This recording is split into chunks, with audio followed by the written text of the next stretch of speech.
This is the Gambit Data Blast podcast for the week of February the 9th, 2020. On this week's episode, we break down the latest episode of Star Trek Picard, news of a new Evercade compilation cartridge, the Atari VCS console and its roadmap, the Nintendo PlayStation console auction, and E3 troubles. Thank you, Craig. Hey, everybody, welcome back to the Data Blast podcast, wherever you are listening to us on. Welcome back once again. We're going to kick things off. We're going to try to move here kind of at a quick pace if we can. I say that, but, you've listened to these episodes before. You can see how long they've been. We're going to kick off with what we are calling, I guess, Picard talk, because we are covering Star Trek Picard, the episode Absolute Candor. So last week we didn't hate the overall arc of Picard. We were really angry about nitpicky, like the little things that they were doing that would impact the larger canon, right? They did that again this week. Now, I predicted last week that we were going to get a really shooty action episode. We didn't get that. We didn't get that this week. There was some shooty action that I will talk about when we get there towards the end of the episode. There was some slashy action too. There was some slashy action. There was some space action, which you've seen in the trailers before with the old-fashioned bird of prey. We'll get to that. Didn't like the scene itself, because it's always cool to see an old-fashioned bird of prey. Made sense why that bird of prey was there. We'll get there. It was really underdeveloped in terms of why it was even there. I mean, I like the model for it. So. Yeah, it looked great. It was a fun scene. It's just, I guess it felt more fan service than really serving the plot in any meaningful way. But we'll move to that. So this is Absolute Candor. We pick up right after last week's episode, because this is one kind of connected series as opposed to weekly Monster of the Week sort of thing. So we kick off this show with the traditional, flashback and stuff, and kind of filling us in all the way from the first episode. But we jump back again to 14 years ago. So it's another flashback scene, which does tend to get a little confusing sometimes when people are jumping all over the place. But this is Picard, and he's on a resettlement world, right? This is pre-synths going crazy, and the flotilla has been approved. I believe it's the planet Vashti, if I remember right, somewhere in the Beta Quadrant, right? Yeah. And it looks essentially kind of like Phoenix does. It's the desert, right? It's essentially a planet that's the state of Arizona. It's going along the Star Wars bend, where what you see of one section of the planet essentially is the whole planet, right? Single biome planets. Yeah, you can see this as they're almost like a Tatooine thing. It's a resettlement location for these Romulans, but it's not a permanent settlement, it looks like, right? It's not supposed to be. It's not supposed to be. It's the, like, we're going to all put you here because this planet is not going to be in the path of the Hobus supernova. And once we get as many people, to a couple of these planets, then we'll figure out, right, where we're going to resettle you permanently. So you can kind of, like a resettlement camp sort of thing. The show kicks off with a little Romulan boy running. Two interesting notes here that I don't know if were intentional or not. He makes the theme itself makes two references right off the beginning. He steals an apple, right? Mm-hmm. So it's pulling off an Aladdin sort of thing, where he's just stealing food. No real reason is given for it. He's not like a bad kid or anything. I knew who he was going into this from the previews, but it's not some like miscreant or anything. He just grabs some food and takes off. Someone calls him a name, and his first line is "bite me," kind of thing, which doesn't fit. And it's more of it. Just I wrote here, it said "bite me," and then in quotes it just said Bart Simpson. Yeah. And it's sort of eat my shorts kind of thing, or Bartman kind of thing. And I know from a writing perspective, I know what's going on here, because they don't have a lot of time to like develop this child character. So they're going to give you some pop culture references and kind of let you fill in the gaps, right? Everyone knows what Aladdin is. Oh, look, make this kid's a little tough or rough around the edges or something. Yeah. Bite me, you know. Oh, he did. Right, he doesn't take authority well. It's like, oh, whatever.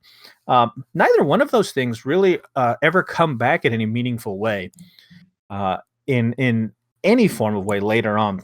Even though I do kind of like the character that we'll get to in a second. So it continues on. Picard beams in. He meets with these Romulans in this relocation hub. They're playing. What's interesting is there's another callback to the card game the Romulans are playing. They're playing that triangle, like tetragram game thing. Yeah. And the piece, the piece he shows is the disc with like a spike on it, right? And it's one of the pieces. Yeah, it's a disc with one of the spikes. I have a screen grab of it. When I was seeing it, it's like, that looks familiar. So I went back, and it was one of the pieces that the Romulan lady had grabbed before going crazy, right? It wasn't the one that like made her go crazy, but it was one of the ones that the camera for some reason decided to focus on. Yeah. Okay. Yeah. Like she's grabbing a few, but the camera only picks up right on the twins and like two other ones. And this is one of the ones they picks up on. I don't know what the meaning of that is, but it is interesting. Now, the resettlement itself kind of has almost like a Native American kind of look to it, the way the structures are built and everything. And there's a lot of callbacks, kind of, I think, in style to the old serials of the day and like early Humphrey Bogart kind of stuff. There's like a Romulan social club set up, and it doesn't seem like it's only Romulans there. It does look like there is a mix of people, but you can't really tell that right off the bat. We get just a brief shot of it. The most important part of this flashback is introducing us to this child who is who I think we've dubbed Ninja Romulan kind of guy. Romulan Legolas, right? Who's really good with a sword. And we see a little bit of that here because Picard comes in this boy in the very Romulan-ish kind of fashion, I guess, is "What'd you bring me?" Very emotional and kind of, they're going for an arrogant sort of thing, but it never comes off quite right. I don't know if it's just because we didn't have time, but the kid never seemed like an a-hole. Like, I think they were really forward. Yeah, like really forward. I think they were trying to make you think like he's, a bad kid from the wrong side of the tracks, when in general, it just seemed like a kid. But Picard had seemed to take into this kid. For some reason, he was brought to this relocation site and didn't have any parents, from what I assume, and was left in the care of a sect of Romulan women as a temporary measure, right? Yeah. Picard's like, I need to leave him here. I trust you guys. When the settlement, once we get moving, then I can find a permanent place for him. And Picard seems to, I wrote here, Picard is a lovable grandpa because he seems really friendly with this child. Mm-hmm. In a weird manner, but I guess it kind of makes sense as we talked about Picard's arc in TNG, right? Where he hated kids. And it makes mention of that in the scene. I think him and the one of the women the main woman there talk about why Picard doesn't like kids, and she makes some jokes about them being forward and needy and all this stuff.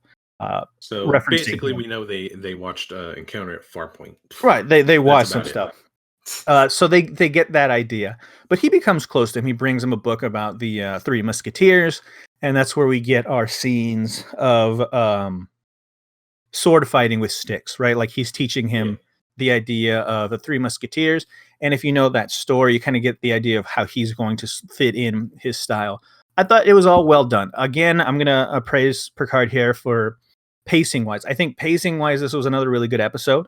Yeah, I think this was the best thus far. I think it might have been the best because everything flowed really well together. It was slow, like old TNG was, but it didn't feel forced. Right? It just felt like, oh, this is a drama. And I think maybe it took a little while to get into because the Stain of Discovery is so recent and how that's really like cowboy hotshot stuff where everything has to happen all the time, right? You have to have some huge thing. And I mean, if the ending of your season just kind of implodes on all the stuff that you've been leading up to, it doesn't matter, right? Yeah, it doesn't. So you come in with a little trepidation. So I think there is an air of TNG in some of the pacing, which is nice. Again, the cinematography was really good. Well, this one was a Jonathan Frakes episode. Oh, nice. Yeah, so he understood. That's why he understood this. Of all the episodes so far, this one felt most TNG in how it was handled. Yeah, I think story-wise, we'll get into it, and there's some issues I have with it, but I think as a scope, as a whole episode, it did feel like someone had reins over this that understood the property. And I didn't know Jonathan directed this one, but that makes perfect sense now, which I think why it was paced better, and I think why Picard acted a little more like Picard. Yeah. Right? He had this connection with his child, but it was made clear like he hasn't always been this way, right? No. There were allusions to this that you're special, kid. Like he doesn't do this. He hates kids. I can't handle children or pets. And we see some of the dialogue that Picard's later is especially when he's on the bridge, kind of acting a little more of himself. Less blamey almost, less sad grandpa, I think is what I called it before, which was nice. Now, one thing I did note that was odd in this entire segment, which was really just setting up the resettlement. Ooh, was it his Jurassic Park cosplay? No, it wasn't Jurassic Park cosplay, but that sort of Richard Hammond sort of thing. That actually reminded me of like an old Hepper movie, something like African Queen, or I think it was calling back to those like 1920s sort of romanticized versions of the world. It really did feel like Treasure of the Sierra Madre, something like that. Envision, and I could see something like Jonathan Frakes like doing something like that. So it was, but what I noticed was I had this issue, I think in episode 1 or 2, and we talked about this, and it has to do with the comm badge again. Oh God! Now remember when the first comm badge issue happened, and the TNG comm badge? We're talking about the old one, like the new one. They could do whatever they want with it because it's newer technology, right? So they could whatever. I think this was a movie era one that he pulled out. Yeah, he pulled out like the last one he has, and it was like a Nemesis, like the modern one. Yeah. But it was still the older one. Clearly the design.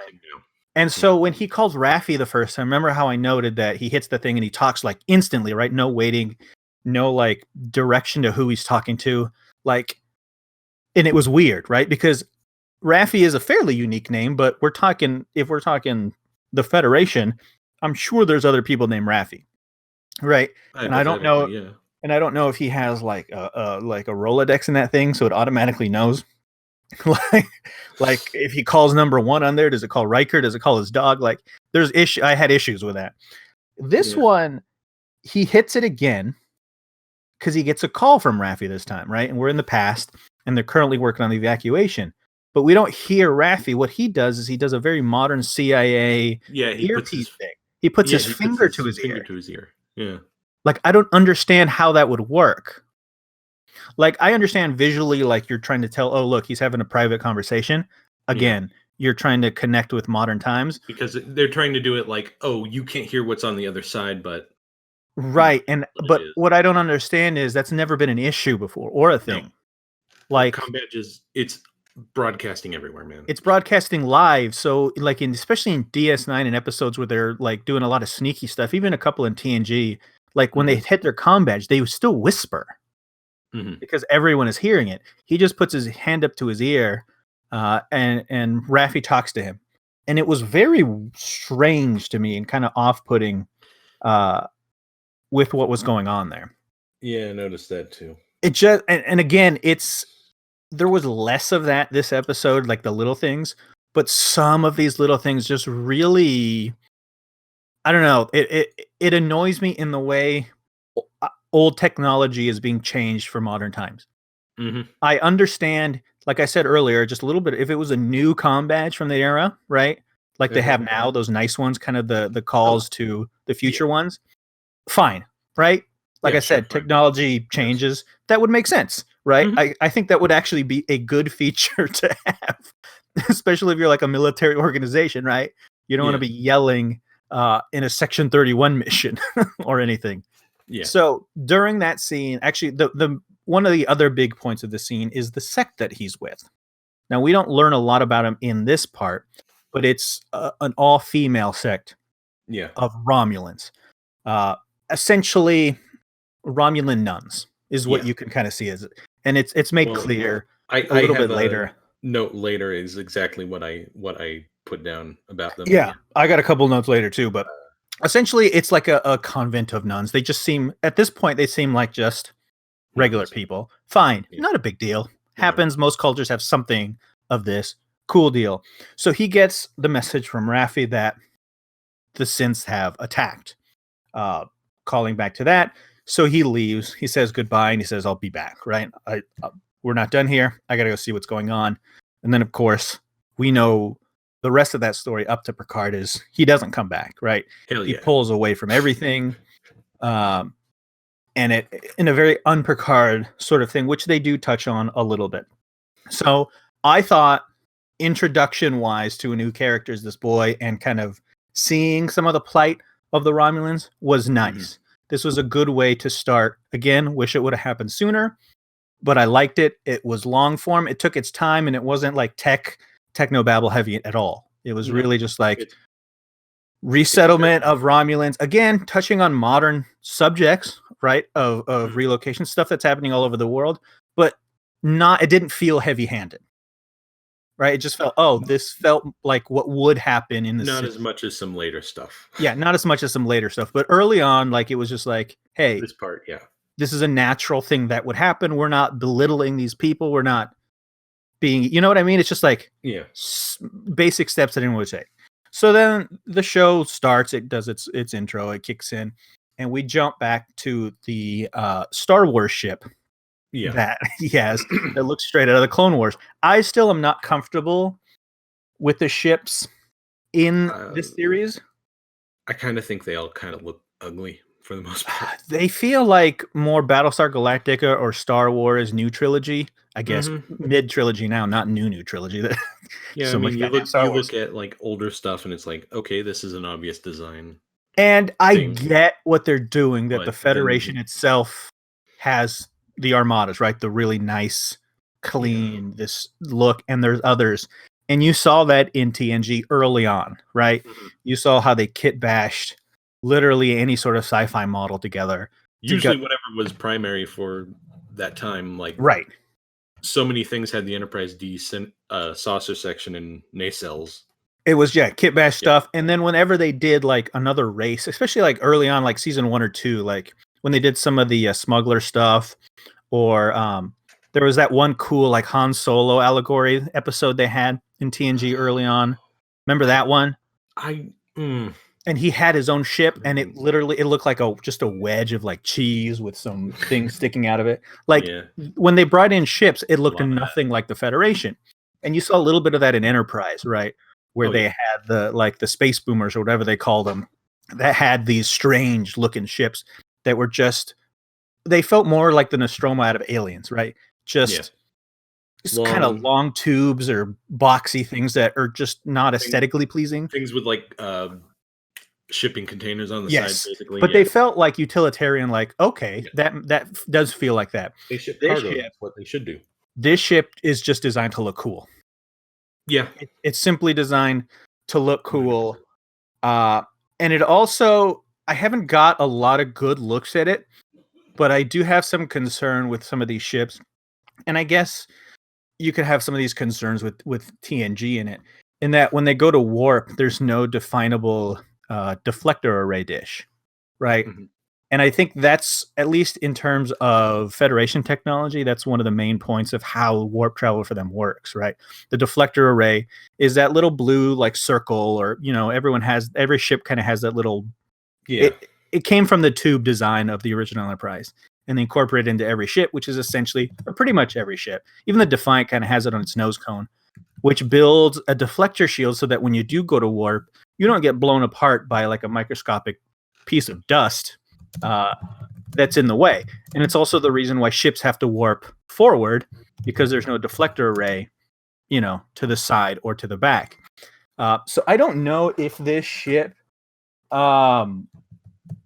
does that at all or has one, And again, you can have these issues with the shuttlecraft all over the place. Some shuttlecraft in TNG could go to warp, some couldn't, even though some had nacelles, some didn't. So it was all a little bit messy in terms of it. But we get back to Mr. Cool Ship Dude. We're on this ship, and we get the first interaction between Dr. Lady and Captain. I have a note for this. I don't have anything for this part in particular. I actually thought it was fine in terms of dramatic storytelling and kind of because we're trying to set her up now.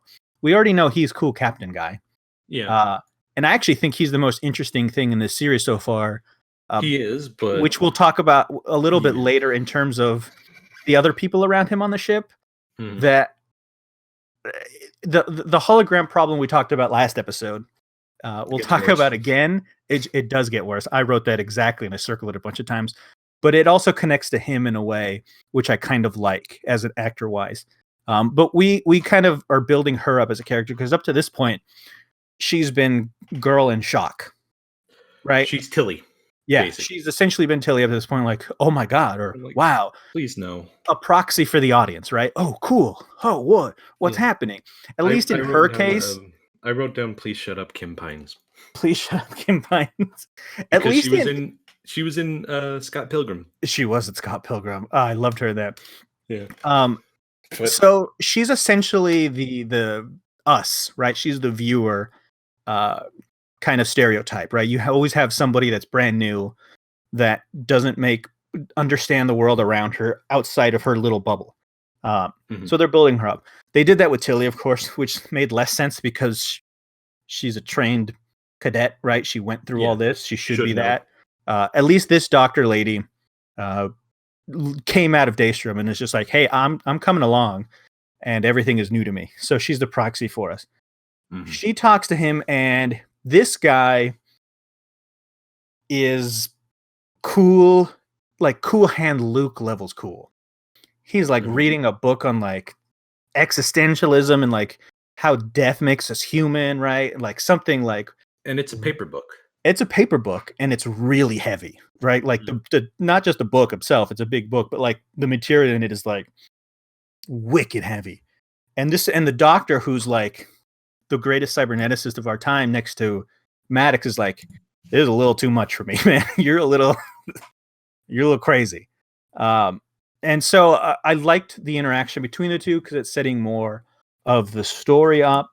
And it was simple, right? It's a slower pace. They're warping through space. And she makes some good points that a lot of people have made about Star Trek in general, right? She's like, hey, I got up here. I thought it'd be super cool. This is wicked boring. There's a lot of nothing, right? And Tia and Star Trek in general never touches on that really. Lower Decks touched on that a little bit, but like most of the time you're on a starship is complete and utter boredom. Nothing is happening. Yeah. You're usually at low level warp and you're taking days to get somewhere. And essentially, we have this romanticized version of space in general, even in Star Trek, like the cool stuff that happens, the diplomacy and all this stuff. When in reality, you're sitting on your ass doing like essentially robot work or assembly line work. Busy work until something happens. And she makes a point of that never being in space right before. Brings up some really nice points about there's nothing to do and there's just kind of a lot of space and space is big. And she makes that reference of, there's a vast, like nothing there, but really there is a lot there. Just a nice little scene. What I have problems with this show is what happens next. And basically it has a snowball effect in terms of story. And we're only about 10 minutes into this episode at this point. And so up to this point, I'm like, hey, cool. Maybe I'm not going to hate this episode. Maybe it's going to be nice. The next scene follows that is Captain Picard at his chateau. But not at his chateau. It is a it is the hologram room from essentially TNG, right? The holodeck. Yeah. But it's not made clear that it's the holodeck. It's like a smaller. I have an issue because the holodeck was huge, remember? The holodeck was a big place. Even inside a Galaxy class ship, it was a big room. Because this does look like a smaller ship, I would assume not as big, anywhere near the major fighting ships of the Federation, right? Because I would assume that there's laws in place that would prevent a regular person to own something like the size of an Akira vessel. You know what I mean? Or own something the size of the Defiant, right? Mm-hmm. Wouldn't you assume, like, even today, like, yeah, you can basically have anything, but you're probably not going to own like an M1 Abrams. Yeah.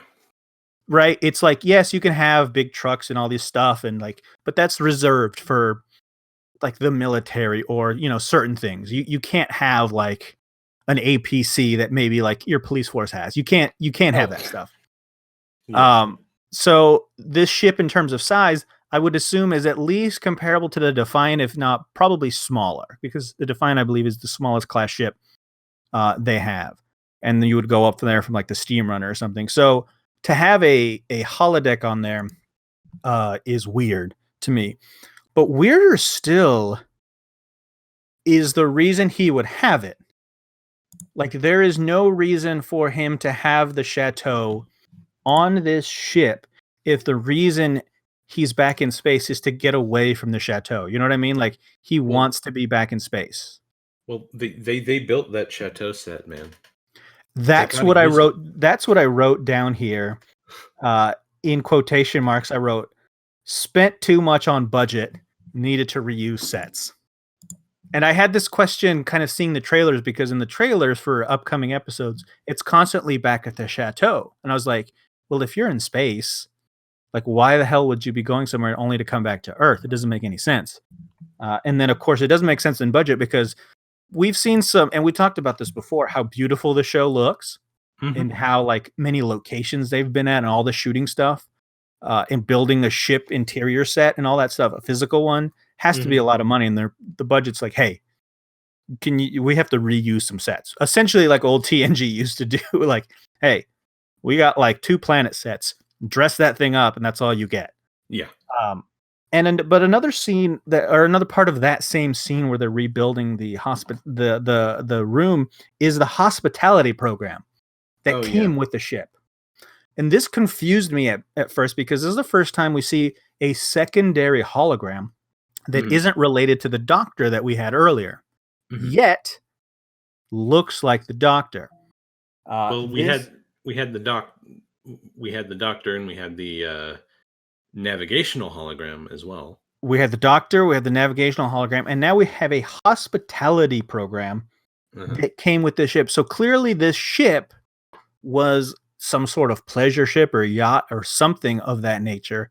No reason for a hospitality program to be on there, because essentially what he is an interior designer. He's designing this to his specifications. And I wrote here again, hologram everything.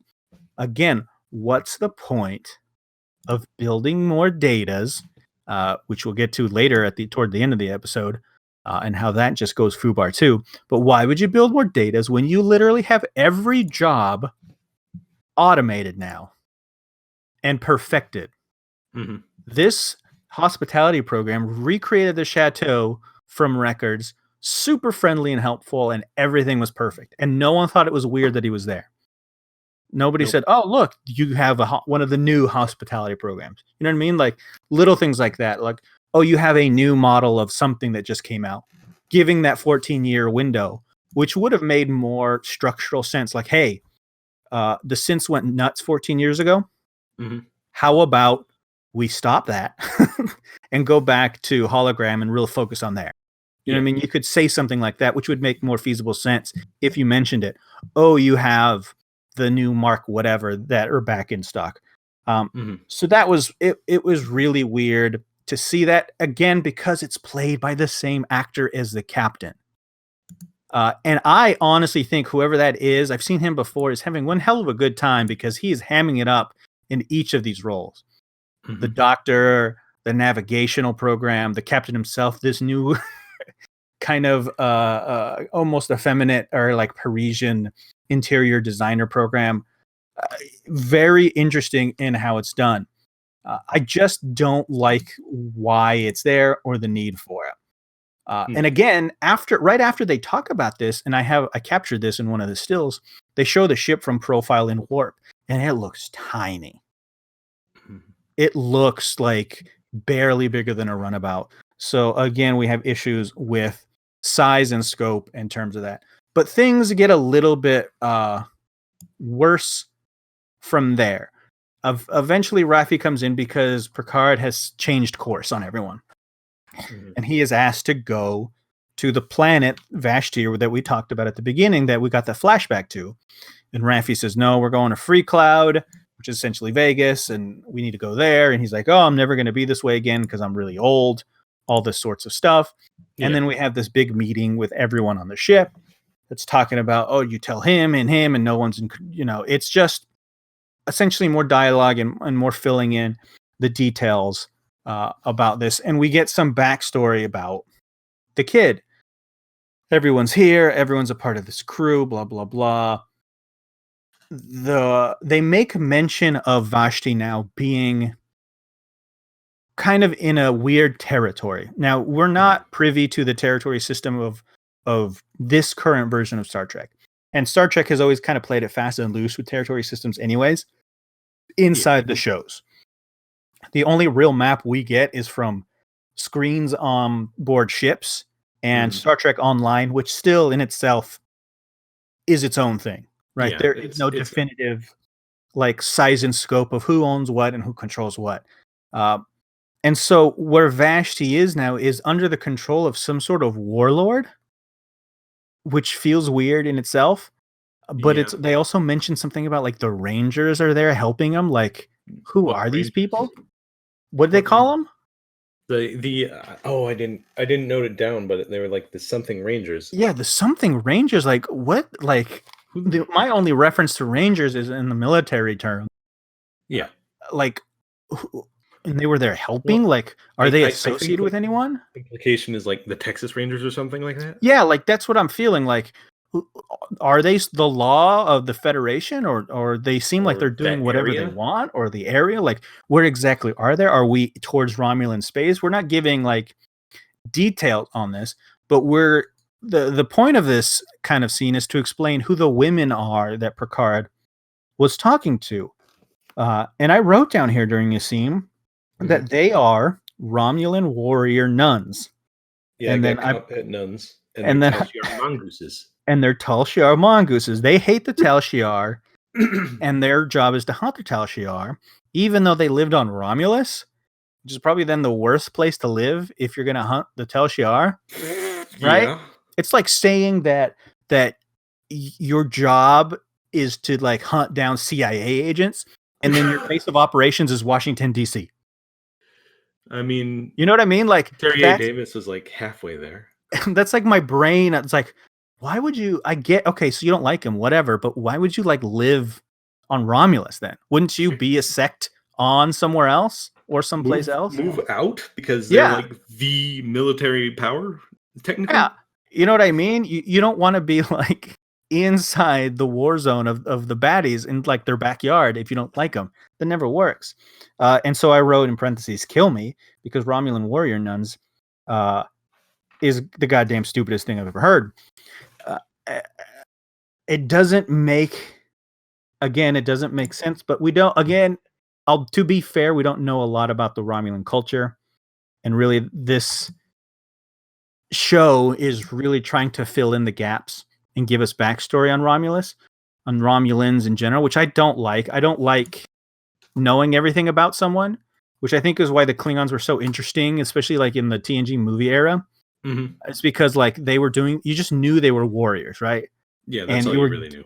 And then in DS9, you were just given bits and pieces of their culture. Like Core and them come back, and like you were given ideas of it. Like Star Trek 6 tries to give you a little bit where like they're not totally just meatheads. Right. They're not. There's some scene, you haven't experienced Shakespeare until the Shakespeare line. Original Klingon. And the point of that is like he's trying to joke about how cultured he is. Yes, and like that there are their stuff. And even in this show it talks about that. Like the only thing on the ship is Klingon opera. Yeah. Like I noted that too. You're talking about the Klingon, but you're giving bits and pieces. Like here, I think we're just given too much. Like, oh, there's warrior nuns too. They hate robots too, and like this is weird. When you're not given hints ahead of time, it hits you like a freight train. And I was wondering, I just noted like that's a real thing, because the character, the doctor in the scene, says what we're thinking. Yeah.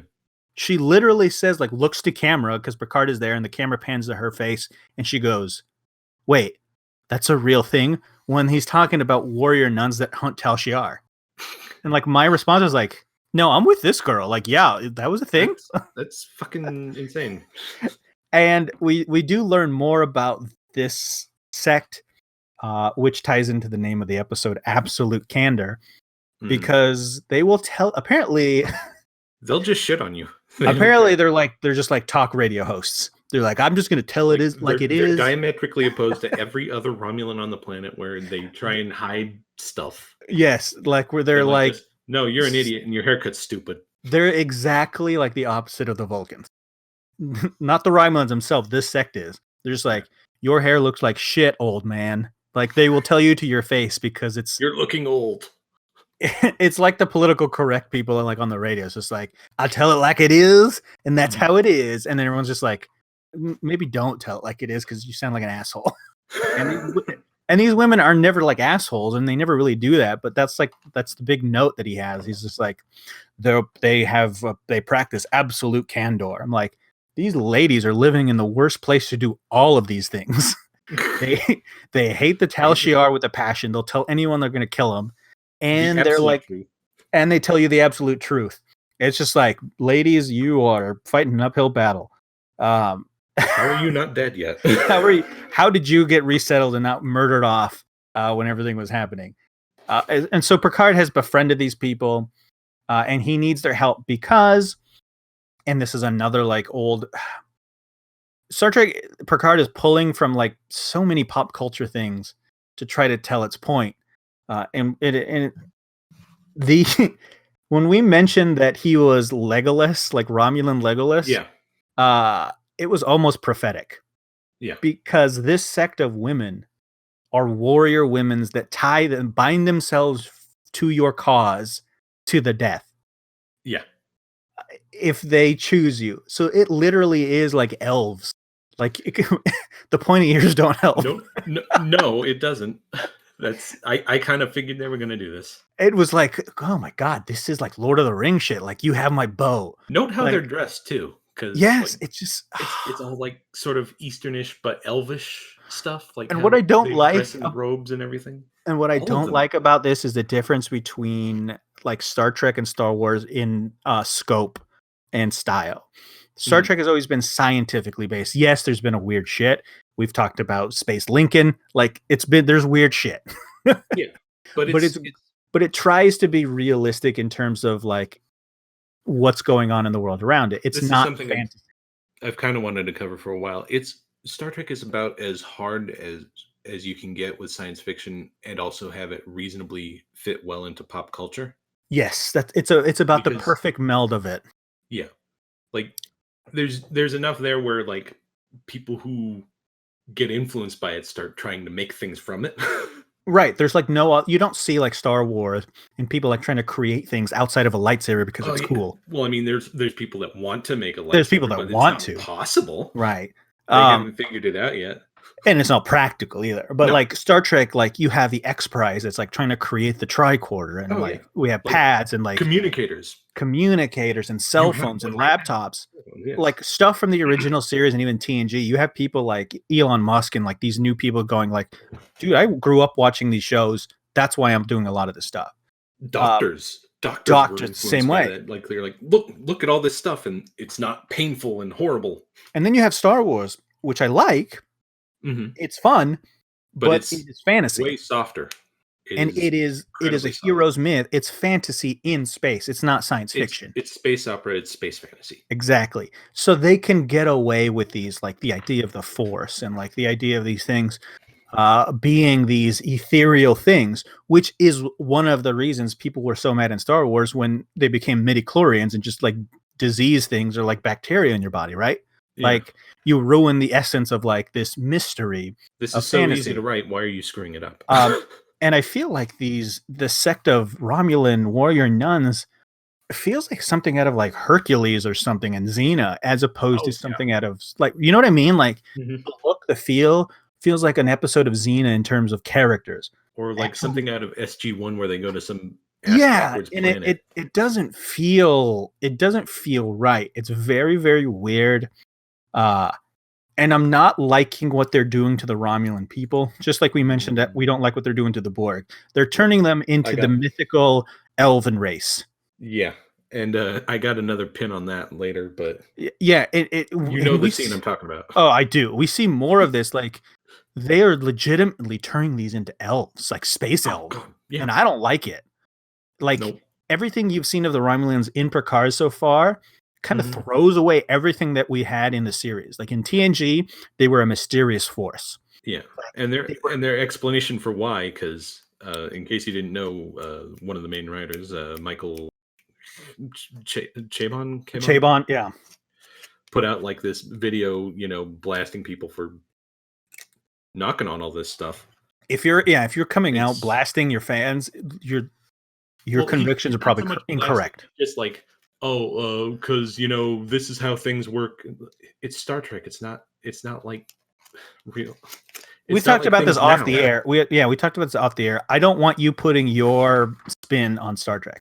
No, you are a caretaker of Gene Roddenberry's work. For whatever reasons we've talked about the sunglasses and the vape pens and and the vape pens. Like there was articles this last week about. I've seen them. Pen there were articles in like major publications saying why is there so much swearing and vaping in Star Trek? Like that was a header of an article like on a major publication this week. Like especially when you have Star Trek 4, which is like, we kind of moved beyond that. Maybe in extreme duress. They make a point of saying we're beyond this. Even in Enterprise, they talked about Earth is a paradise. Like it only took us 100 years to get way beyond this. Like they made it a point in TNG early on to be like, we don't use money anymore. Not even credits. We just do. It's one of the weirdest things because it's probably the only time I can think of this where it's technically a post-apocalyptic setting. Yeah. It's not a crap sack. Yeah. And there's so much. And that's the point. There's so much going on that you're a caretaker for the work. And if you're trying to justify why you're putting your spin, I hate that for writers. Yeah. As someone who's done some TV work and stuff, I understand if you want to do your take on Star Trek, then make another show. Make a show that's like it. Make the Expanse. Like the Orville. Yeah, make the Orville. Make the Expanse. If there's no good Star Trek films, go make Galaxy Quest like they did. Do something. But if you're going to go into their world, try to respect it, right? I don't want your spin on it. I want Star Trek's core to be contained. And I hate to break it to you, but Alex Kurtzman has been doing this for years. I don't want the Romulans as space elves. Okay, nope. I don't want them as to have Legolas like cults of "I will die for you," like a bad. And I noted this here. This is like a bad RPG. Oh God, it is. This is what I noted. Like this is a knockoff, Square knockoff RPG, like a company that knocks off Final Fantasy. I have to collect my crew in a certain way, and each one has to be this mythical thing. It's fucking Star Ocean. God yes, this is Star Ocean. Like I noted this in my notes when they got to this Romulan. Like, why are we learning so much about this sect of like assassins? Like, I don't give a shit. This plays no impact on it. The kid could have just been a really good fighter. That, you know what would have made more sense? Tal Shiar. Oh yeah, that would have made more sense. Like he had run into Picard post TNG and movies, and they had some history. Used as a spy. Yeah, they had some history, and he's like, kids, right? Yeah, and he realizes I'm on the wrong side, and he's breaks from him, as opposed to being this Legolas kind of character. I don't want them as space Legolas because it just gets rid of their core of what they were in TNG. Even in DS9, when we saw a lot of them, they were still mostly more shadow, more like reserved people. They were there because they had to be. In Nemesis, There's a line Wayun has in DS9 where he's like, "Oh, the Romulans so predictably treacherous." yes, like you want them That's to. it. You want them to be a certain way. You see them a certain way, and even in Nemesis, when Tom Hardy's there, he's still. I mean, he's Picard, and it's the Reman. But the Romulans we've gotten so far are so far different in Picard than anything we've seen before. And a lot of people can say, well, their world is blown up. But even prior to that, because before that explosion that Picard flashes back to, it doesn't make any sense. And I don't like what they're doing. Okay. No. I don't like the Romulans being destroyed like they've already destroyed the Borg. Because then I have to question. Oh, they haven't finished with the Borg yet, man. What's happened? Yeah, we'll get there. What's happening with the Vulcans? Like, do Vulcans also have like ninja sect? It raises too many questions. Is what I'm going to say about that. So all of this is taking place in the chateau scene because I guess they don't want to use the bridge scene, which would have been cooler. Okay. So they go about their business. God, we're still on the chateau. We're still on the chateau. We're only 15 minutes in. Finally, we leave the chateau and we zoom back to the Borg cube. And we start learning a little bit more about the Borg cube itself. It picks up with Daj's sister, Soji, right? Or something? Yeah. There's one thing I want to know before we go on. Yes. What is that? It finally hit me that what they're referring to as the artifact is the Borg cube. It's the Borg cube, right? I was confused about that early on too. Like, oh, I guess it is the cube itself. Why would you call it? It's a Borg cube. They've had them for. Yeah, it's not an artifact. It's a ship. It's not some. Yeah. It's an artifact would be like if they had found the USS Constitution ship from 1852 floating in space. That'd be an artifact. Yeah. Or like the Voyager 1 probe. That's an artifact. Yeah. It's like it's not something that literally happened last week. That's not an artifact. So we zoom back there and she's reviewing video of the crazy Romulan girl. Before she was assimilated. And I don't know if this makes sense or it's true, but I think in some way, shape, or form, Daj is not her, but her sister, I guess the twins in general. We know that the idea is they're from Data. But I want to say there's Romulan in her somehow. Now, maybe. I only mention this because I take note of shots and the cinematography a lot. And the scene that we get when we meet her again and she's reviewing the work of the Romulan, their faces are superimposed on each other. Almost to the point of being like the same. And then we see Soji playing with those triangular cards without really knowing what they are. Up until she says destroyer, she's the destroyer. They're talking about this mythos, right? A myth, end of the world myth, which I also noted here. I don't like. It's because it's one of the most tired and played out cliches you can have in something like this. In sci-fi, it's like it was Earth all along. Yes, it was Earth.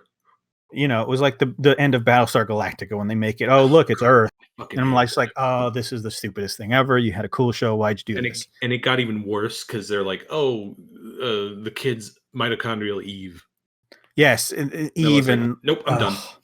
I didn't even care about any of the sequel series that they tried to make. No one else did either, so don't even worry about it. But I wrote here is like world-ending myth is so played out, it just doesn't make sense, and it ends on the destroyer, and that's when the Romulan face fades out, and we see Soji there. So I think that there is a Romulan connection to her, of some sort. And what I say that is because we know cloning Data was impossible in the time of TNG and later, right? Maddox was working on something, and even the synths that we have in Picard aren't perfect Data clones. So we don't have a perfect Data. So to have his children be perfect would, in a sense, require more than Data. You know what I mean? Like, you can't have humans without, like, if you're looking at the biblical sense, without Adam and Eve, right? Yeah, I mean, Adam was placed there. That's all you have. He's lonely. He can't make more. Okay, I'm going to make Eve. Data is by himself. He's fully functional, but he doesn't have robosperm, so he can't make. He can't make someone. So you're going to need something. Well, I mean, he can try. He can try. He can work. But you need something to make it more human. He did make Law. But she was And still failed, like, by the way. and failed, right? The Ultimately. greatest being of the android thing failed. Yes. So you're going to need someone to act as an intermediary somehow, whether you incorporate Romulan DNA. And I say that because not just she because is a of meat puppet. She is right. a meat robot. She is a meat robot, not just because of the superimposition that we get from the Romulan and her, but also because we're on the cube and they're looking for something. And we talked about last episode how it doesn't take to Romulans apparently. The assimilation, something happens to their brain. So I'm thinking something is going on there in terms of Dodge isn't completely, or the twins aren't completely of Data, and there is a Romulan connection. Maybe because they couldn't have been assimilated, and Maddox had find out about, there's all these things, and it touches about this a little bit later. But that's the one little bit we get of the cube, and it's an interesting thing because it's placed in a weird spot. Usually when you cut to something like that, you stay on it, right? You talk about the B plot in an episode like this, but it's only on her for like a minute or two just to get over the fact that she's talking about this Romulan girl. So they're making it a point that there is something happening here. And after that, they flash back to Picard on the bridge, where they always should have been. And they have landed on Vashti, and they're trying to go. He wants to go down there. A lot of this is superfluous, and it doesn't make a lot of sense. There is some sort of like Spaceballs type barrier that you can't get through. They love this lately. I don't know what it is, but like in old like Star Trek, this planetary barriers were super rare, if ever. Just the power consumption to create, to create a shield. And I think they even note it, like the power generation in old Star Trek is like would be impossible to do. It's astronomical. It's astronomical. And they do it for a settlement. And they only note it in the episode is that, well, they got some old technology, like they went to Craigslist to buy an old planetary shield. Is essentially what it is. And he's like, it's super old, but it's super effective. That stupid line, like in every science fiction thing, this is an old ship or an old technology, but boy, howdy, is it tried and tested. They took really good care of it. They don't make them like they used to.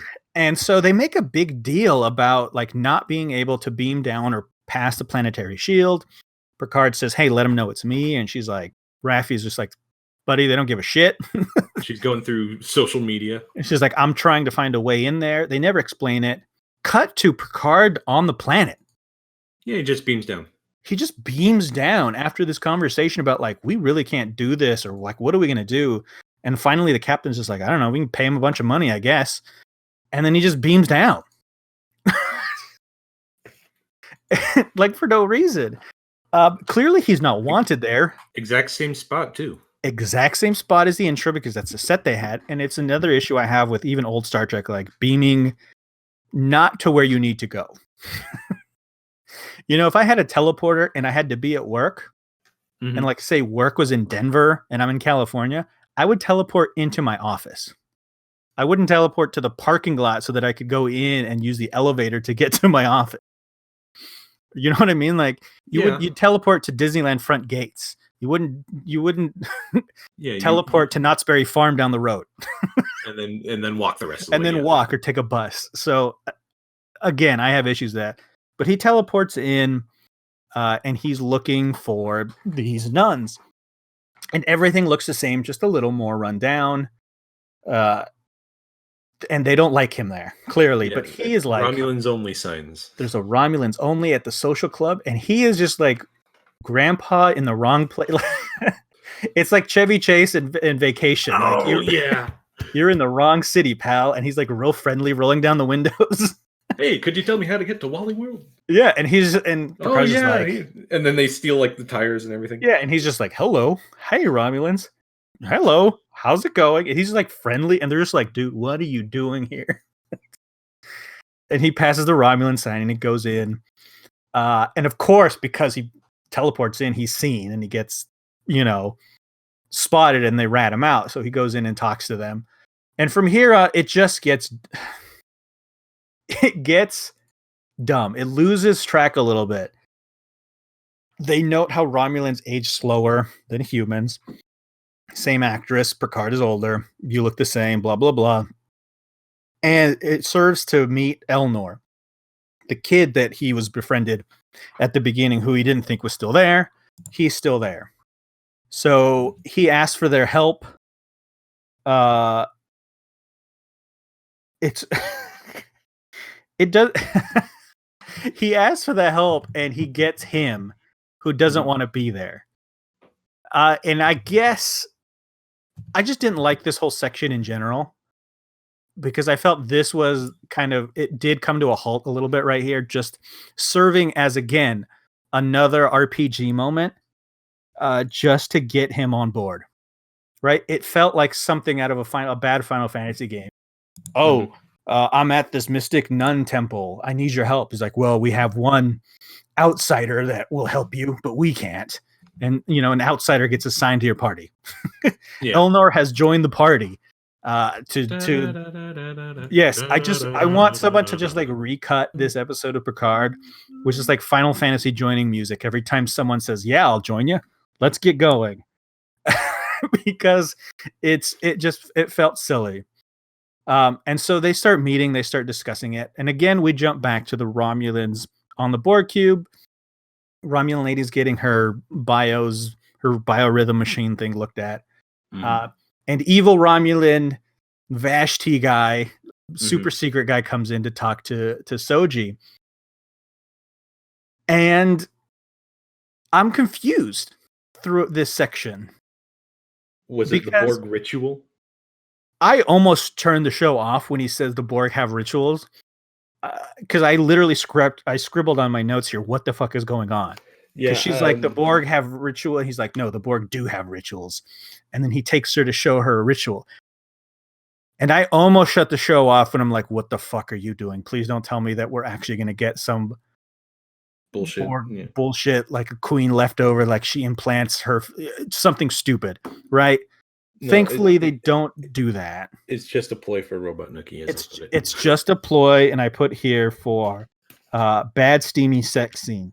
Where they go sliding down the hallway. I put feels cheap and dirty, and then I put before it just sex interrogation is what it. They go down, and the Borg. There is no thank the Lord that there is no Borg thing like that. They just skate down the hallway on their socks like children, and they start getting super close and kissy. And this is his cool way of extracting information, which is just a cheap way to get some sex into the show.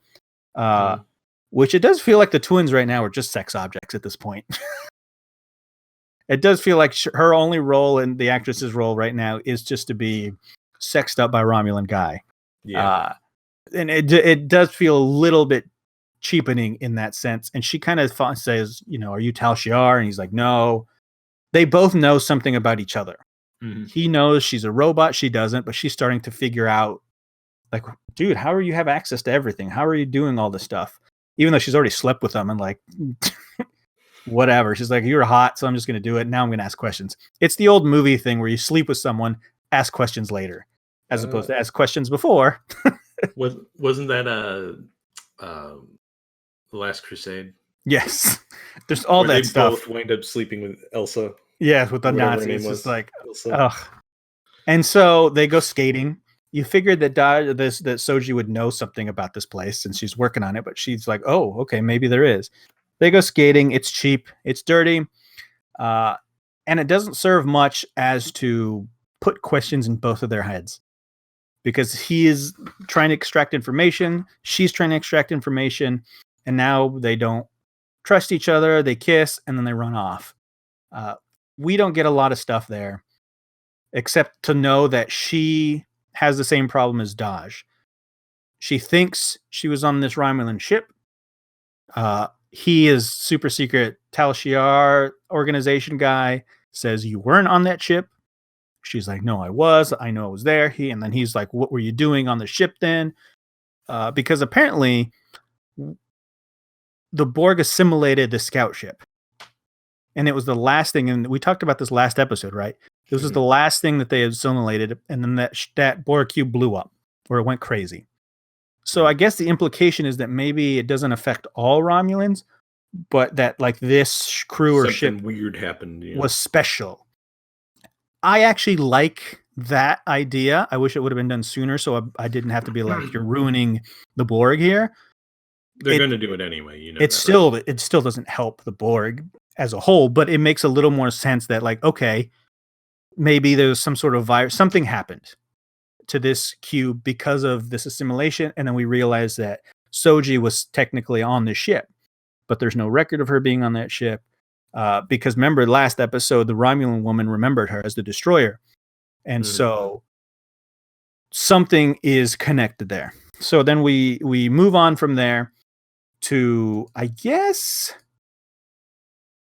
the first indication of a spaceship battle in Picard. And they say that, hey, Captain, or hey, Picard, he's on the planet still. There's a ship approaching. And it's that old and they did this in TNG a lot of like, it's just at the edge of our sensors. Yeah. You know what I mean? Like they love to do that. Out what it is yet. We can't make it out. It looks like might be trouble. It might be trouble. But it's right on the edge of our sensors, and this is, you know, contested territory by the warlord. So we got to get out of here. Car's just like, I'm staying. Do whatever you need to. That is fine. But Picard does not begin to hurry in the slightest. He does perhaps the dumbest thing humanly imaginable. Right? Like when your ship says, hey, dude, you got like 7 minutes or something. There's a ship coming. We got to get out of here. We got to hustle ass. You think that the reaction would be like, okay, ladies, I'm here. I love you guys, but I got to move. I need your help. Give it to me so I can piece the fuck out of here. No. We still have like 45 minutes of episode left where he just hangs out on this planet talking about his past and how he tried to save Romulans, and then they share a drink, and then he's like, why don't you take Elnor with you? Why don't you interview him and see if he wants to bind to your quest, right? If he wants to be your Legolas to your Frodo. I have a note for this after you're done with and so they sit down and talk, and Picard gives his speech about Data again, in case you missed it. And like, he's a friend, he's got 2 daughters, and I saw one get blowed up in front of me. I need to help the other one. I need you because you're good with the sword, but mostly because you're young and I'm super old. Yeah. And I need you. And then the kid is just like, well, that's a nice story, but you left me here, so go fuck off. Yeah, it feels like a fuck you dad moment. It feels, yes, this is Picard's child. That's what I wrote down. It's fuck you dad. It felt like a father-son moment, even though his adopted son. There was no connection, right? For all we know, they'd only known each other for a couple of weeks or a couple of months. But there was this father-son. I'm going to my room. I'm not going to help you. I hate you, Dad. I'm staying with Mom. Yeah. So he fucks off. And Picard is left without any help at this point. And so instead of going back to the ladies and say, hey, you know, can one of you then help me? I mean, you're my friends. Someone bond to me, please. He just leaves. And he doesn't leave. He leaves the temple and he goes back. They have to get their money's worth, so he goes back to the same set that they were before, even though he was totally safe in the temple. He knows that they don't like him. He knows he shouldn't be there because the Romulans and their feelings, and he still goes back to the center square to be transported out. Just stay in the goddamn temple and be transported out. And it's not like there's any reason other than to be cool Picard. Because he goes back to the settlement and he takes that no Romulan sign and he just like throws it on the ground. And then he tries to order a drink. He walks into a Romulans only section, which I guess is it's its own callbacks to history, but it makes Picard like an asshole. Yeah. You know what I mean? Like, I don't know what the direction of the acting was, or like the script was trying to purvey or portray here, because he does feel like he's lost doing this. He's just like, oh, Romulans only? This can't be for me. Toss. He doesn't walk in like aggressively or like eyeballs anyone. He just walks in, has a seat, and tries to get the waiter's attention. He seems like a lost grandpa, like someone that's wandering the mall. Yeah. There's no weight to like what it doesn't feel like he's trying to make a stand. Like, dude, You fucked up. Romulus thing, blowed up. it's Leave him Picard. alone. Because it's Picard, he's basically starting a bar fight here, and the last one he started didn't end up well for I him. got stabbed in the heart By, I believe, Nausicaans? by a Nausicaan. He got a knife in the back and it popped out the front. Like, why is old man Picard trying to pick? Are you insane? He is clearly trying to pick a fight. There's no other way to see this, because any rational person would be like, hey, these people don't like me. Maybe I should just walk away, right? I've done goofed. I shouldn't be making trouble. The first thing he does, he's a Romulan's only sign, and he causes trouble. Like a space Rosa Parks for some reason. And it's one of the stupidest things I've ever seen. It feels completely unnecessary, because all the Romulans are looking. He's like, what is this human doing? Oh, he's walking in here. But then they gets into a fight. One of the people that tries to kill him apparently used to be a senator in the Romulan Senate, which think would have same part. Why? Why? Yeah, like of all the people, senator, you should be smarter than this. You should not only should you be smarter than this, you should probably, if you were on the Senate at the time of this happening, you should still hold some sway in how Romulan politics works, right? Like, wouldn't you have been evacuated with the Senate? Right? Like, if a disaster happens in the United States, the president and like the inner circle are evacuated. They're moved to a safe location. Different places, but they're evacuated so they can protect them. Like, why would you just send a Romulan senator to the backwoods of some place with Picard? It doesn't make any sense. But 14 years later, he's now tough road warrior Mad Max guy with his Romulan rapier.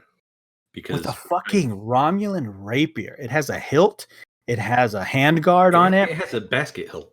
Specifically, it has to really tie it back to the Three Musketeers thing. It is like a fencing sword, but like with a real like a katana-ish blade. You know what I mean? Like it's more like what were they called? Like a saber. Swords. Yeah. If you look that up, like, you'll know they were sort of like a halvesy between like knight swords, like arming swords, and rapiers. It is something we have never seen associated with the Romulan people ever, as far as I'm aware. Literally never. Like there was no like cavalry idea of like the sword. Like the sword was never like part of their like culture. There's no explanation for it either. You can look at Vulcans, and like the sword doesn't really ever show up there at all either. Like they have ceremonial weapons, but those are for ceremony. This is a very Paris 1500s sort of thing. And it's literally. I could go with it if it's like they weren't able or allowed to take energy weapons. Right, like they crafted it themselves for protection. There's nothing of the sort there, so... They have energy weapons. Not only that, everyone has a fucking rapier. Not just Lee's senator guy. Yeah. All of his stooge friends around him have swords. The exact same one, as a matter of fact. Because this is Lord of the Rings in space now. They all have like... I know what they're doing, because they're giving us Legolas to Picard. Now we have to make all Romulans proficient with swords as part of their culture now. More importantly, we have to set somebody up so that he can warf them. Yes. To show how badass he is. For no reason.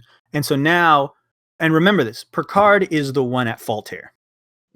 Picard went in, Picard sat down, he's literally leaving, he doesn't have to do any of this. He gets himself into a sword fight he doesn't want to have. I'm not going to do a sword fight. And so we get the scene. I'm too old for this. We get the scene of him holding a sword that I made fun of in the trailer.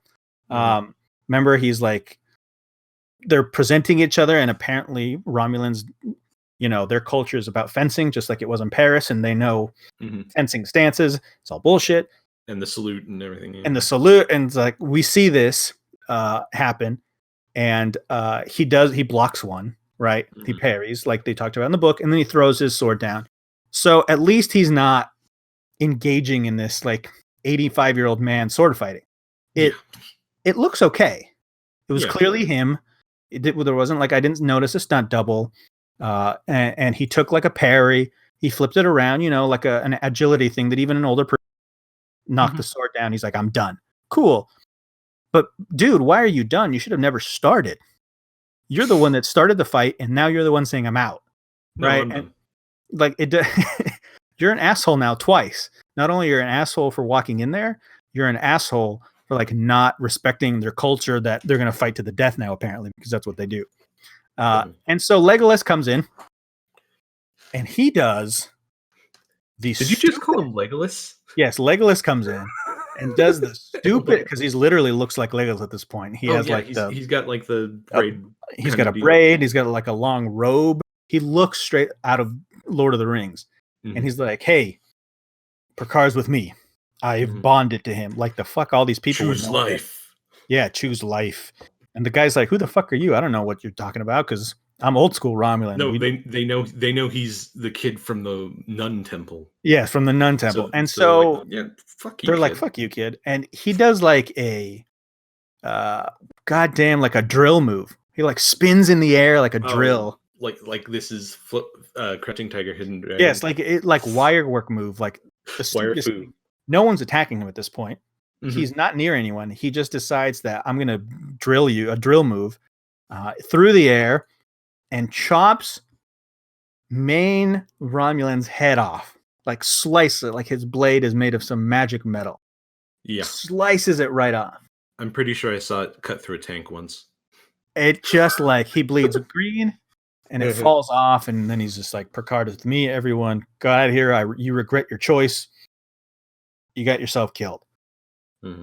I have bound myself to Picard as whatever the word, like Khaleesi, or whatever the goddamn pop culture term they want. Anyone who threatens him, you're next. And then I wrote down here, like Quellen Kai or something. Yeah, and then he shows this sword that's like bleeding green. And I'm just like, this is the most un-Star Trek thing I've ever seen. Oh, in the extreme. Like, death is a thing. They shoot each other, fine. You know, stabbing is still fine, but like it's usually horrific too, and it's not pretty. But like, this is some fantasy novel shit.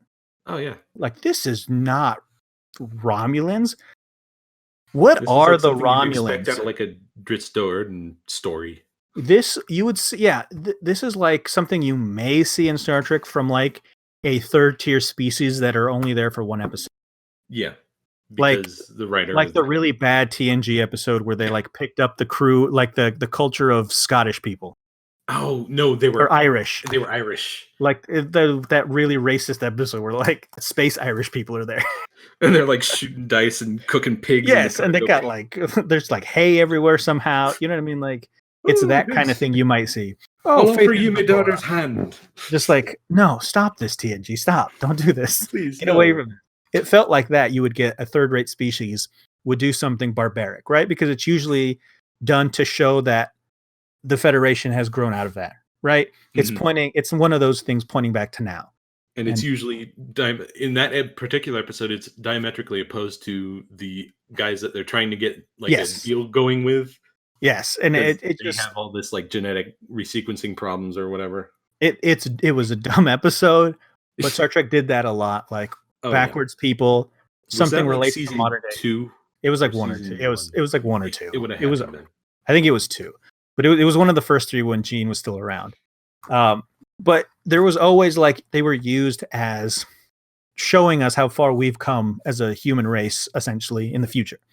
The Romulans are a major race in the Star Trek universe. They don't need to be Legolas. They don't need to be Rivendell or whatever the hell it is. Nope. So he joins. Picard seems to be fine. And then we realize at this point, even though the background, if you look in the background of that shot, if you go back to it, again, even the bystanders have swords. We are literally in the Three Musketeers at this point. And they get they get beamed out. And as they get beamed out, one of the Romulans pulls out a disruptor. Like they should have done straight off, or the 10 minutes that they're just sitting there dialoguing. Someone just shoot the bastard. So they teleport out. Everything's fine. Picard apologizes that I'm sorry, I let y'all down. I'm a fuck up, which of course they already knew. And they get beamed out at the last second. And then they get into an argument. And then he's like, hey, don't ever fucking cut some dude's head off again.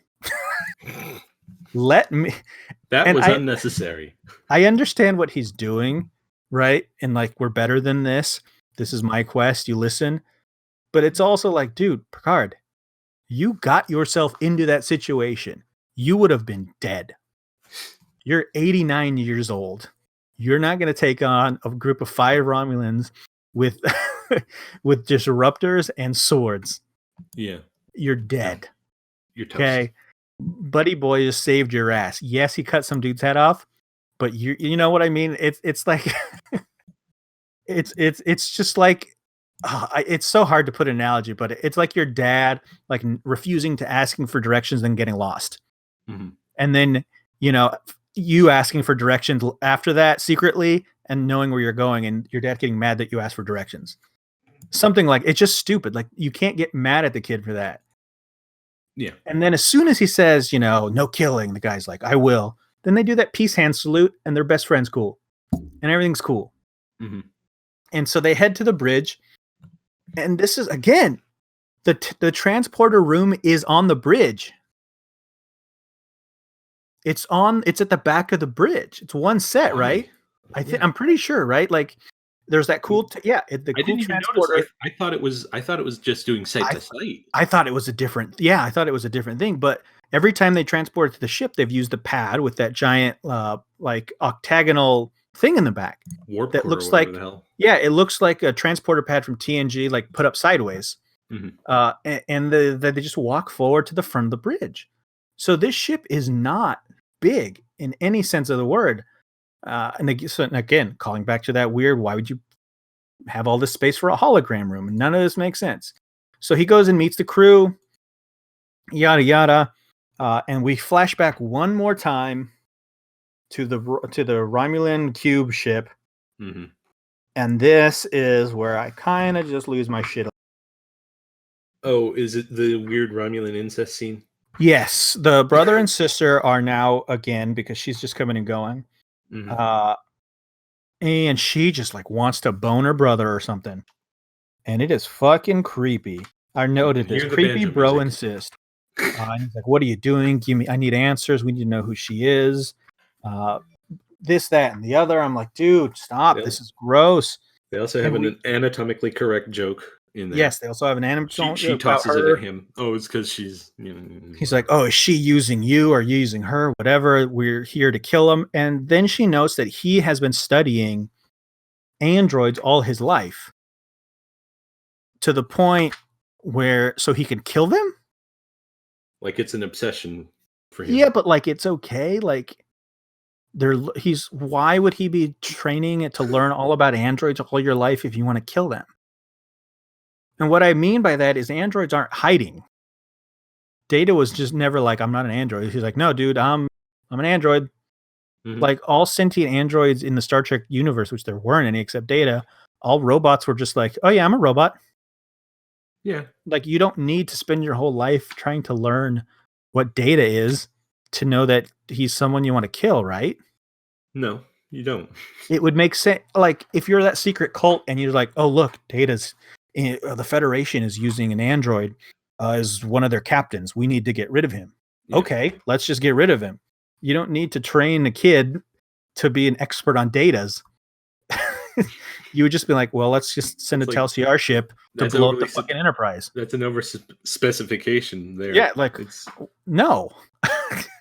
It's like me training to become a plumber if I just need to replace the handle on my kitchen sink. It's like in Dungeons and Dragons where you're like your chosen enemy type is like something so esoteric and weird and you'll almost never come across it. That happens like once in a million, yeah. They have to go out of their way to run into one. And then we learn in that scene that there are more. The reason he was training, the reason he was learning about androids, the reason they're so interested in the twins, and something we wondered why he didn't just kill Soji episode 2, right? Is that it would have been easy. We noted that is that there are hundreds of Datas potentially, Data clones, because she notes to him like we need information from her because we're about the others. Well, she specifically notes that there are like we need her to find out where more of them are. Right? Yeah. Isn't that? I mean, essentially, just like, well, now there could be a whole gaggle of data clones or something. Like, what the fuck is happening now? How? How? Why? Okay, You could you have gave fit me. what remained of data into a fucking matchbox. Yeah, like, what's the point now? Oh, so these two are just the perfect ones. Are there other things? I guess, like B4s and lores. Like, And what the lores, fuck? yeah. What are we doing? Like, this is getting stupider and stupider by the moment. Mhm. We need her so we can find out what this Well- Borg cube knows, because there's probably more of them. Let me put the cherry on this. Please. Okay. He has a robot fetish. Yeah. Yeah. Essentially, they're totally cool Oh God, robots. killing all the robots. But they're also Except for the totally ones he wants cool. to have sex with. Yeah, but they're totally cool with like him having sex. Yeah. Like, just go bang her for information. I know they're our sworn mortal enemy, and we've trained you to literally be disgusted at the sight of them. But put your Romulan dick in it. Why not? Yeah. It's oh my god, it's just so cheap. And then the scene ends with her like choking her brother in this weird kinky manner, and just like, ugh. Ugh. You're doing so many creepy, weird things to Romulans that I don't like. Just, the Tal Shiar were never like creepy sadomasochist people. They were just, That was the Cardassians. yeah, they're just like, they were just secret people. Nights. It was weird. They're just gaslighting the shit out of Picard. And so I don't know what's going to happen with him, but I feel like it's going to be like another cliche of, I've trained my whole life to hate you, but now I love you. Oh, you saved me. I feel like it's going to be some stupid shit like that. And only because we've already had a bunch of stupid shit. Narek needs hot robot pussy. Yes. And again, the clothing and everything. His sister looks like a evil elf person from Rivendell or something. It's just bad. They look like space elves, and I don't like it. So that scene ends, and we get to the action scene. And I was wrong. Last week I thought this was going to be all action. We only get this one action bit. The warbird shows up, and I love the scene of the warbird itself. Not the battle itself, but I like the warbird. Yeah, I like how they. I love the design. I loved how it came in, and the fight. In stark contrast to literally every ship. It literally looks way out of place, but they note like, oh my god, that's an old warbird. Romulan and warbird. That would make sense in the scope of what they're doing, because the Romulan Empire has fallen, and even if you're the Tal Shiar, you're literally going to scrape every ship up you can, and you would bring out anything that you had in mothballs, right? They probably didn't have their ships on Romulus. They were probably in some graveyard or something somewhere. And we do that in the real world. Yeah. Right. We have naval ships that are on display at museums, but they're essentially along the coast, that are in mothballs, which means to be still kept up. They have to be kept up. They can be very quickly put back into right. service. And if something happens, there's like a 2-week window where they can be restaffed and adjusted to get back, not be on the front lines, but to be, usable, involved, right? A troop transport or whatever. So it does make sense that you'd have these old ships that are now vital. What I don't like about the scene is how they fight. The Elcar's menu system is now dead. It's all digital, just moving your hands and all over the place. And captain with the cigar is there, and he activates his combat hologram. There's one thing that I want everyone to, if you're listening this far, to go back to watch the scene right where the ship attacks, where the Romulan attacks them. They do the Star Trek maneuver, which is the Star Trek shake, right? And where everyone kind of shifts to one side and back. Yeah. And they do that here. Captain Rios and Raffi shift to the right, if you're looking at them on screen, and back. But as they're doing that, the camera is panning back, right? So you don't see the extended characters, but this is widescreen, so you start seeing them. Patrick Stewart doesn't shift. Everyone else does. Everyone else does the Star Trek shake to the right, Patrick Stewart shakes to the back. He was a captain for how long? He's just not used to not being there. Yeah, whatever. This happens all the time. So if you look at it, like slow it down, like frame by frame, look at shift to the right, and Raffi and the captain do it.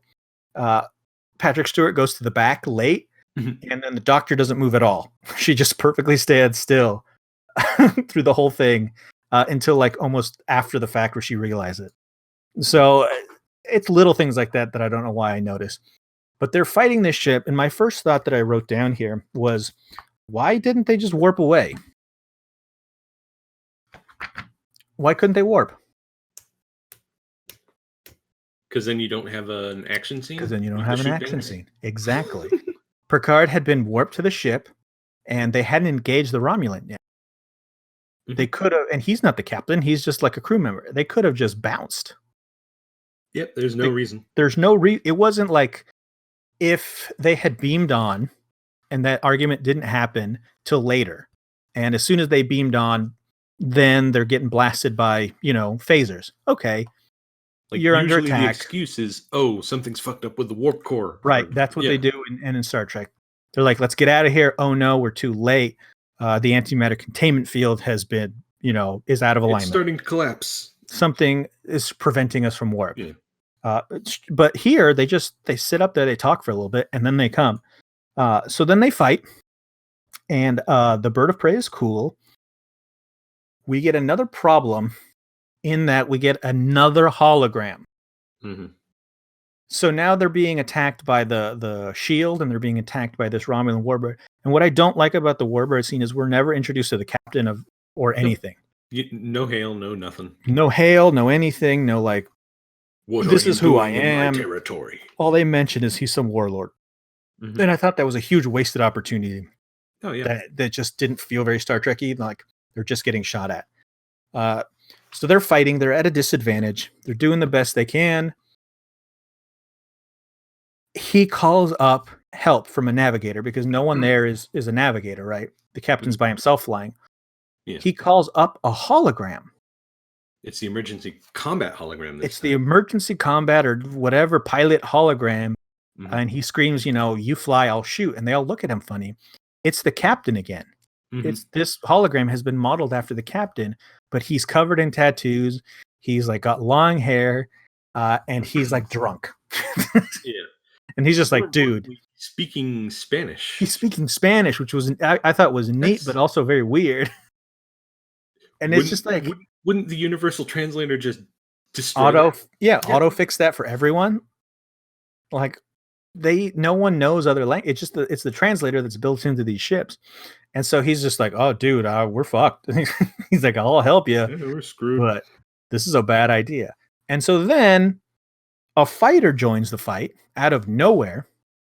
No explanation, no call sign, no hail, no anything.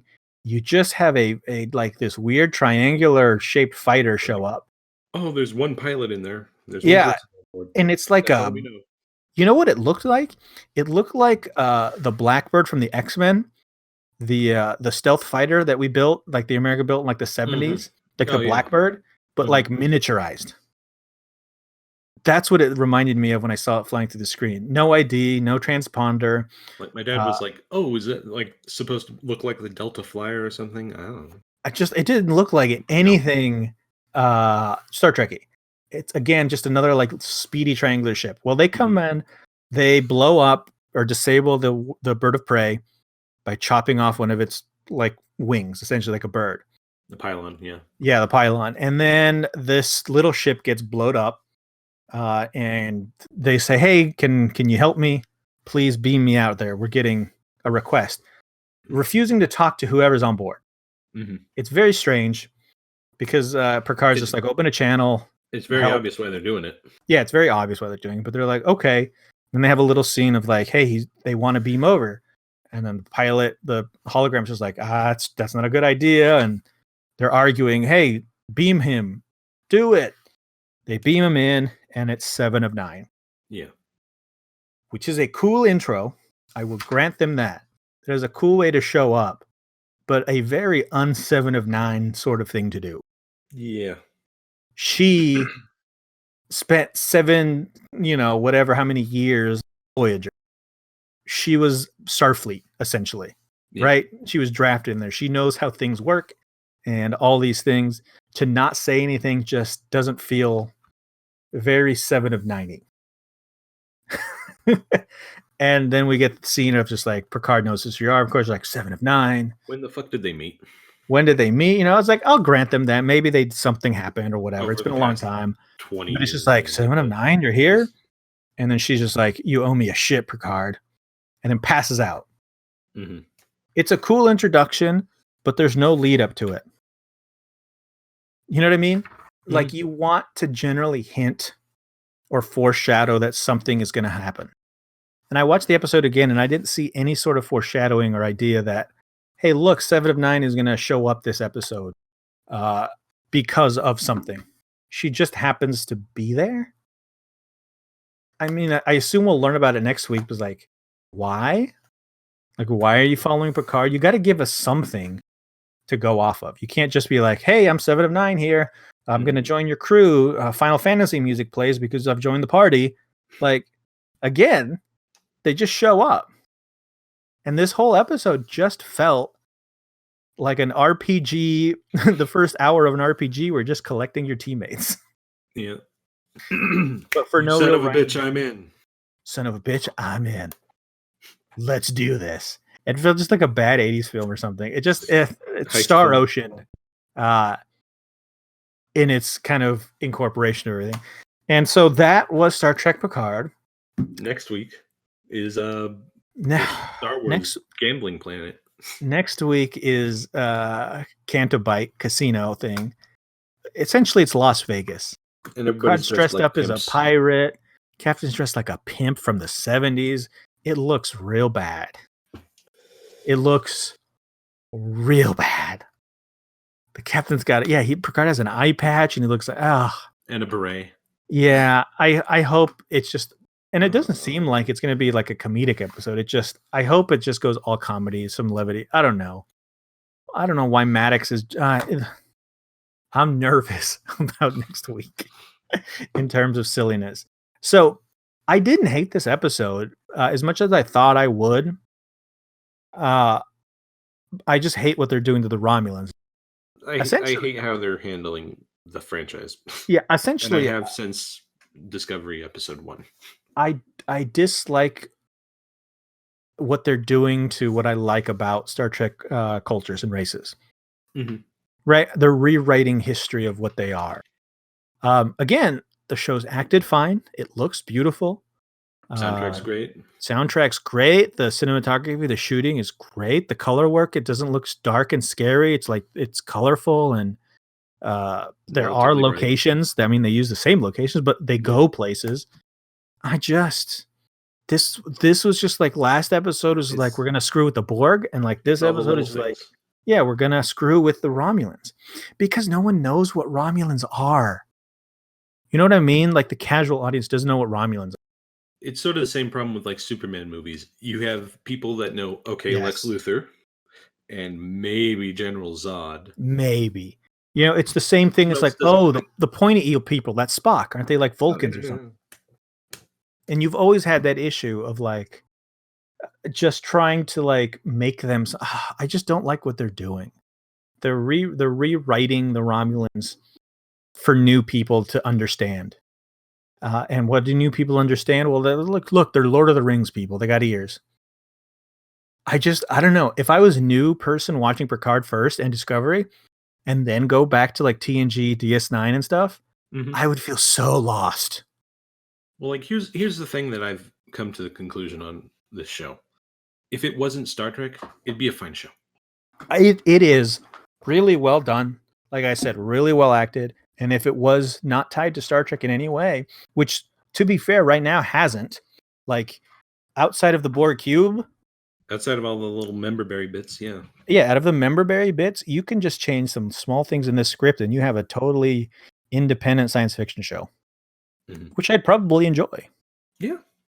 You know what I mean? Like, oh, there's some cool stuff. But because they're forcing it into the Star Trek kind of blender, it doesn't work. It doesn't taste into good. Canon. That's what they're doing.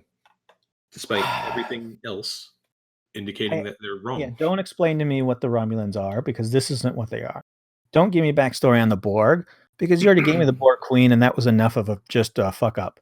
Yeah. right? I don't need that. Mhm. You're just making them. Oh, I had a terrible idea just now. What did you have? Soji Borg Queen. She is something. I'm telling you that she's some Romulan cyberneticist involved or something.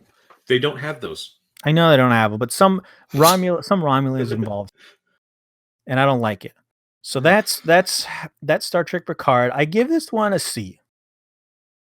It's Mhm. okay. But like last week that I noted, I don't mind the overall picture. I just don't like the little things they're doing Mhm. because they're changing so much. Like, I have to go back to watch TNG like I like to do. Mhm. And every time a Romulan pops up, I'm going to be like, where's his sword? He's got ninja training. Every time I see a Romulan just get punched in the face, I'm just like, why don't you use your wicked kung fu to stop him? I'll go back to TOS and watch the Romulans there when they were just like submarine captains with their Oh, yeah. helmets and stuff. I'm like, and just cool, like Das Boot sort of thing. Mhm. And just be like, dude, Well, that's the go other back thing. to your warrior nuns. Like at its best, Star Trek, the ship battles should be like submarine battles. That was the whole point, Yeah. of how these things would work in space.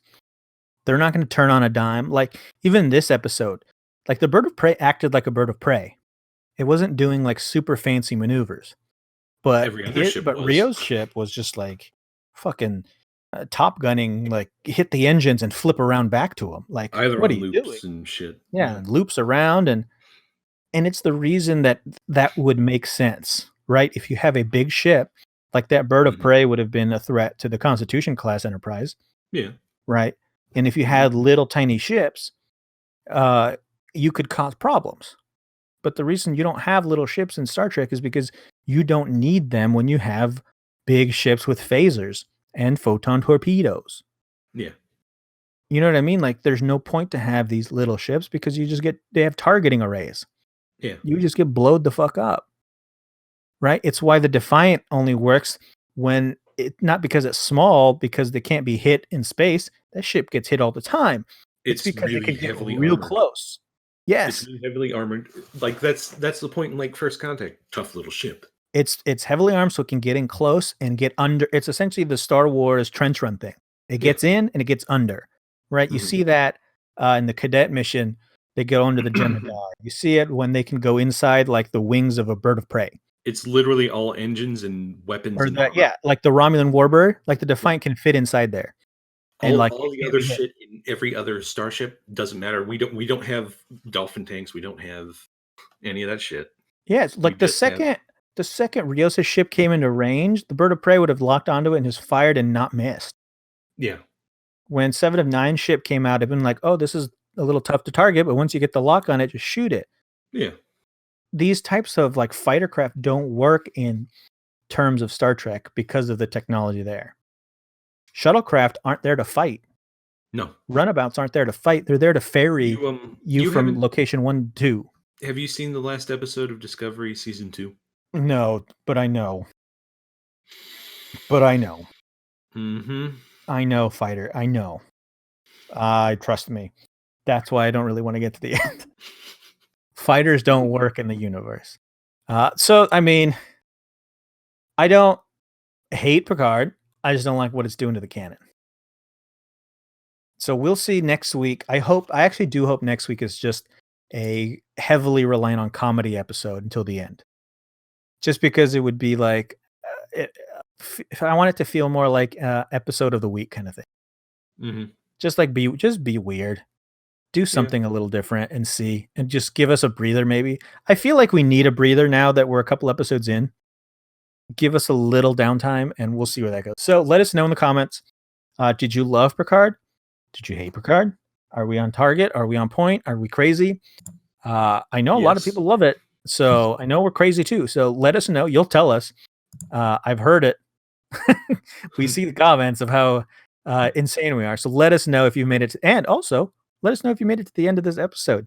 I'd love to see how many of you have made it.